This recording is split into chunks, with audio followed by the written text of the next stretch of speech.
வன்னியர்களுக்கு 10.5% இடஒதுக்கீடு கேட்கும் அன்புமணி ராமதாஸ் தூய்மை பணியில் 10.5% கேட்பாரா என விசிக தலைவர் திருமாவளவன் கேள்வி எழுப்பியுள்ளார். சென்னை திருவொற்றியூர் விம்கோ நகரில் தனியார் டயர் தயாரிக்கும் தொழிற்சாலை இயங்கி வருகிறது. இங்கு கடந்த 7 வருடங்களாக பணியாற்றி வரும் 61 பயிற்சியாளர்களை பணி நிரந்தரம் செய்ய வலியுறுத்தி தொழிலாளர்கள் உண்ணாவிரத போராட்டத்தில் ஈடுபட்டு வந்தனர். இவர்களை விசிக தலைவர் திருமாவளவன் சந்தித்து ஆதரவு தெரிவித்தார். மேலும் அவர்களுக்கு குளிர்பானம் கொடுத்து போராட்டத்தை முடித்து வைத்தார்.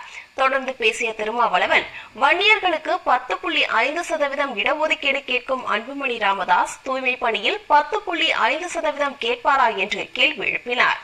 61 பயிற்சியாளர்களையும் நிபந்தனையின்றி பணி நிரந்தரம் செய்ய வேண்டும் எனவும் வலியுறுத்தினார். 61 பயிற்சியாளர்களையும் பணி நிரந்தரம் செய்ய வேண்டும் முயற்சியை கைவிட வேண்டும் என்றும் வலியுறுத்தி ஒரு அரிய வாய்ப்பை எனக்கு வழங்கிய